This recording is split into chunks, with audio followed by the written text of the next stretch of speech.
Hello students, how are you all? Today in this video I will teach you chapter first of snapshot, which is the summer of the beautiful white horse. क्या पढ़ेंगे? Summer of the beautiful white horse. ठीक है, this is first chapter of snapshot. कौन सी book का है आपकी का? Snapshot का है. ठीक है. So first of all see the title of the story. The summer of the beautiful white horse. Summer means summer time है. ठीक है. Beautiful and beautiful white horse यानी colour of the horse is white. ठीक है. Elegant है यानी white horse का नाम सुनते ही थोड़ा सा एलिगेंस बढ़ जाता है अगर हॉर्स की बात करो तो. ठीक है. So the summer of the beautiful white horse. What do you think is the story about? आपको क्या लगता है कि कहानी किसके बारे में है? गैस कीजिए. देखिए, the story is about two Armenian boys. किसके बारे में है? The story is about two poor Armenian boys.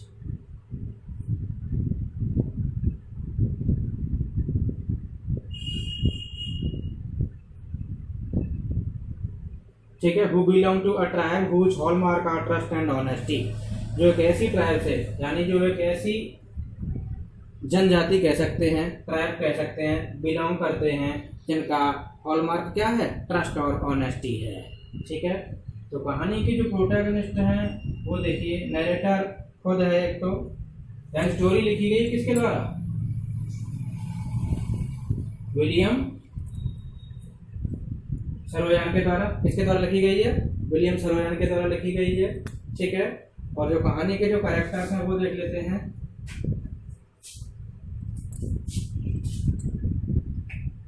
पहला कैरेक्टर है एरम. ठीक है. और दूसरा कैरेक्टर है मुराद. कौन है? मुराद है. And third one is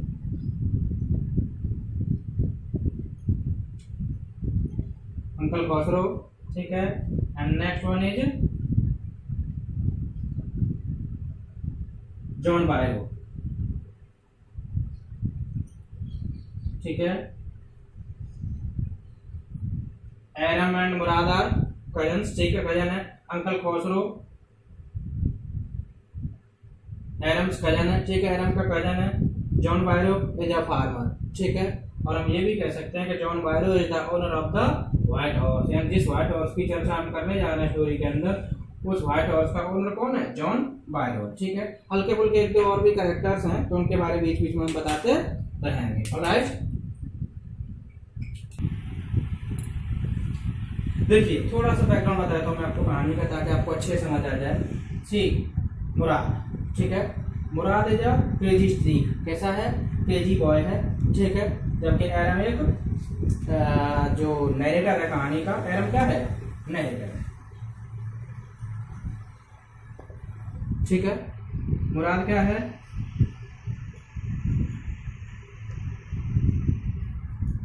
एरम्स cousin है. ठीक है. तो आप अच्छे से समझ लोगे. ये दोनों के दोनों कजन हैं. ठीक है. समर का टाइम है, फ्री है, स्कूल नहीं है. ठीक है. They both are fond of riding horse. ये दोनों के दोनों जो है हॉर्स राइडिंग करने के बड़े ही शौकीन हैं. लेकिन मैं आपको बता दूं कि ये अभी मैंने बताया था कि टू पुअर आर्मीनियन बॉयज, यानी ये दोनों के दोनों कैसे हैं? पुअर हैं. कैसे हैं? पुअर हैं. यानी इनके अंदर इतनी कैपेसिटी, इनके पास इतना पैसा नहीं है that they can purchase a horse, कि वो कोई हॉर्स परचेज कर सकें. But they are too much fond of riding horse. तो ये अब देखिए कि ये लड़का क्या करता है अपनी इच्छा को पूरा करने के लिए. Means one way we can say that कि वो अपनी जो ट्राइब का जो ट्रस्ट है ना, यानी हॉलमार्क है ना, ट्रस्ट और ऑनेस्टी को उसको दांव पर लगा देता है. Because he steals a horse. वो क्या कर लेता है? जॉन बायरो यानी इस फार्मर के जो व्हाइट हॉर्स है ना, ये वाला, इसको क्या कर लेता है? स्टील कर लेता है. ठीक है. तो देखिए किस तरीके से कहानी में इसकी हॉर्स राइडिंग को दिखाया गया है। ठीक है, दोनों काम किए गए, अपनी इच्छा भी पूरी कर ली and the boys saved the hallmark of their tribe, यानी उन्होंने अपनी ट्राइब के हॉलमार्क को भी बचा लिया, यानी धब्बा लगने से बचा लिया। ठीक है। One day back there in the good old age when I was 9, यानी पहले, बहुत पहले, when I was 9, when Aram was 9 years old and the world was full of every imaginable kind of magnificence, यानी उस time पर, यानी when the narrator was 9 years old at that time the world was full of every kind of imaginable magnificence, यानी दुनिया हर काल्पनिक भव्यता से, हर काल्पनिक तरीके की खुशियों से, मैग्निफिसेंस से भरी हुई थी। जब नरेटर कितना बड़ा था? एरम 9 years का था। Means the narrator start the story with nostalgic feelings, किसके साथ बिगिन कर रहा है? नॉस्टैल्जिक फीलिंग्स के साथ बिगिन कर रहा है। Nostalgic feelings are the feelings with joy and sorrow. ठीक है। जब भी हम अपने प्राचीन काल की, यानी पास्ट लाइफ को रिमेंबर करते हैं, ठीक है, अपनी पास्ट फीलिंग्स को रिमेंबर करते हैं, such feelings are known as nostalgic feeling.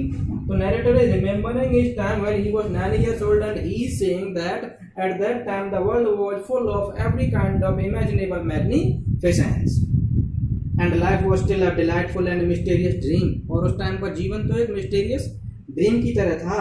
My cousin Murad who was considered crazy by everybody, मेरा कजन मुराद जिसे क्या समझा था? क्रेजी समझा था by everybody who knew him except me, यानी मुझे छोड़ करके जो भी उसे जानता था वो उसे क्या समझता था? क्रेजी समझता था। ठीक है। यानी वो अपने जीवन को एक्चुअली में फुल्ली जीता था और अपने एंजॉय करने में कोई कमी नहीं छोड़ता था, इसीलिए लोग उसे क्या कहते थे? क्रेजी कहते थे।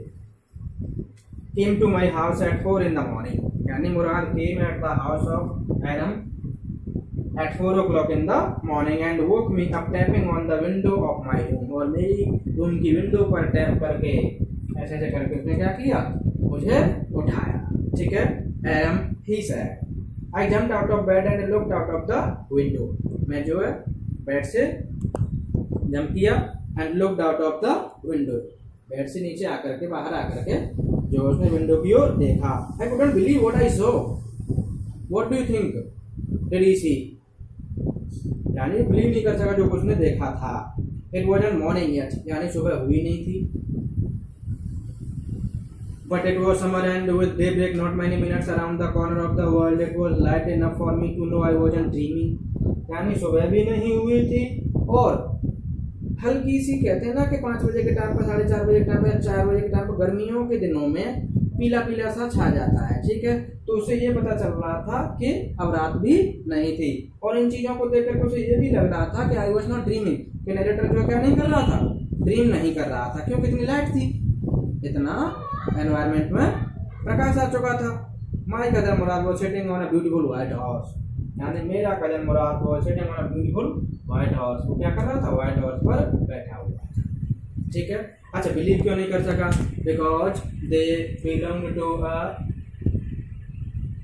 Poor tribe. ठीक है। वो पुअर थे, उनकी जो ट्राइब थी ना, आर्मेनियन ट्राइब थी ना, वो कैसी थी? पुअर थी। ठीक है। इसीलिए उसे बिलीव नहीं हुआ कि ये कहाँ से ले आया। स्टार्टिंग से मैं आपको समझा रहा हूँ कि देखिए, on the one hand they were poor, खरीद सकते नहीं थे, and on the other hand they were known for their trust and honesty, तो चोरी कर नहीं सकते थे। तो ये घोड़ा कहाँ से ले आया? इसीलिए उसने बिलीव नहीं किया। ठीक है। I stuck my head out of the window and rubbed my eyes, मैंने अपने सिर को निकाला विंडो से बाहर and rubbed my eyes, आंखों को रब किया ऐसे करके। Yes, he said in Armenian, उसने आर्मीनियन लैंग्वेज में कहा। Armenian is a kind of language. It's horse. You are not dreaming. Make it if you want to write. Dream नहीं कर रहा, सपने नहीं देख रहा। हाँ, सच में ये हॉर्स है। अगर आपको राइड करनी है ना, जल्दी से आ जा फटाफट से। जैसे कि एक दोस्त से कहता है, कजन से कहता है। ठीक है। ठीक उसी तरीके से उसने कहा। I knew my cousin Murad enjoying being alive more than anybody else who had ever fallen into the world by mistake. Narrator knew his cousin Murad that he enjoyed each and every moment of his life, यानी he enjoyed more than the people who fallen in the life by mistake. थोड़ा सा humerus हो गया है William Soren यहाँ पर, यानी मजाकिया ढंग से कह रहा है कि मैं अपने कजन को जानता था, वो इस दुनिया में हर उस व्यक्ति से ज्यादा एंजॉय करता था जो व्यक्ति इस दुनिया में गलती से आ गया था, बाई मिस्टेक आ गया था। ठीक है। थोड़ा सा फनी हो गया है। But this was more than even I could believe. लेकिन इस बार तो कुछ ज़्यादा ही हो रहा था जितना मैं कुछ बिलीव कर सकता था। यानी इतना तो था कि वो एंजॉय करता था और जो कुछ उसे अच्छा लगता था वो सब एक्वायर कर लेता था। लेकिन एक हॉर्स को ले आना, वो भी व्हाइट हॉर्स को ले आना, ये तो मोर देन बिलीव, ठीक है, more than the capacity. In the first place my earliest memories had been memories. यानी अगर बात करें तो फर्स्ट प्लेस पर my earliest memories had been memories of horses. किसकी थी? हॉर्सेस के बारे में थी। And my first longings had been longings to ride. Means the narrator's longings, narrator's longings यानी यहाँ पर क्या है? डिजायर, ठीक है, आकांक्षा जिसे कहते हैं वो है had been longing to ride, had been longing to ride the horse. यानी उसकी जो आकांक्षा थी, उसकी जो डिजायर थी, एस्पिरेशंस थी, वो क्या थी? हॉर्स राइडिंग की थी, ठीक है, जहाँ तक उसे याद है नरेटर को। This was the wonderful part. तो ये हॉर्स को ले आना राइडिंग करने के लिए वंडरफुल पार्ट था, ठीक है। कहानी समझिए, थोड़ा ध्यान से दीजिए। यानी कि on the one hand my memories had been the memories of horse, ठीक है, हॉर्सेस की मेमोरी थी। And he had longings to ride horse, ठीक है, हॉर्स राइडिंग की उसकी एस्पिरेशंस थी, ठीक है। So on that way this was wonderful part. उस तरीके से तो ये वंडरफुल पार्ट था, ठीक है। In the second place we were poor. Second place पर देखिए हम कैसे थे? पुअर थे, गरीब थे, ठीक है। तो हॉर्स परचेज नहीं कर सकते, राइड नहीं कर सकते थे। This was the part that wouldn't permit me to believe what I saw. यानी because of being poor I couldn't believe what I saw. यानी पुअर होने की वजह से मैं बिलीव नहीं कर पाया था जो कुछ मैं देख रहा था, ठीक है। We were poor, we had no money, our whole tribe was poverty stricken. पूरी की पूरी जो गैरोग्लेनियन ट्राइब थी, आर्मीनियन की एक सब ट्राइब है गैरोग्लेनियन, ठीक है, तो पूरी की पूरी जितनी भी उनकी ट्राइब है वो कैसी थी? पॉवर्टी स्ट्रिकन थी। Every branch of the Garoghlanian family. Garoghlanian लिख के बता देता हूं मैं आपको।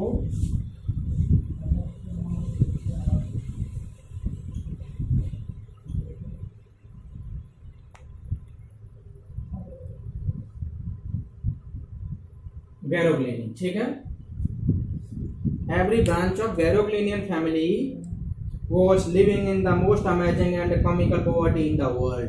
यानी गैरोग्लेनियन फैमिली की हर एक ब्रांच जो है दुनिया में बड़ी ही कॉमिकल पॉवर्टी में रह रही थी, ठीक है। Garoghlanian family, Garoghlanian tribe is another term for Armenian. किसके लिए है? आर्मीनियन के लिए, ठीक है। तो आप कंफ्यूज नहीं होना कि स्टार्टिंग में तो नरेटर क्या करा था कि ये दो आर्मीनियन बॉयज की कहानी है, ठीक है। तो ये गैरोग्लेनियन उसी का एक टर्म है।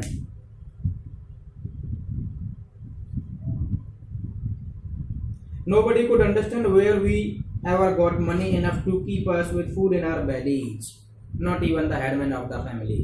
यानी in the family nobody knew from where shall we able to get the food to keep our bellies with food। यानी फैमिली में किसी को भी ये नहीं पता होता था कि हम अपना पेट भरने के लिए भोजन कहाँ से प्राप्त करें, ठीक है।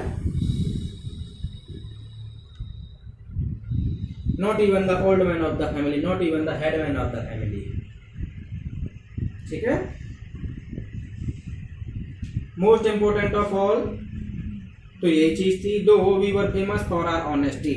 यानी वो फेमस किसके लिए थे? ऑनेस्टी के लिए फेमस थे। जो मैं आपको पहले बता चुका हूं कि trust and honesty were their hallmark, ठीक है। We had been famous for our honesty for something like 11th century। Means they had been known for their honesty since for 11th centuries। 11th centuries से even when we had been the wealthiest family in what we liked to think was the world। यानी even when we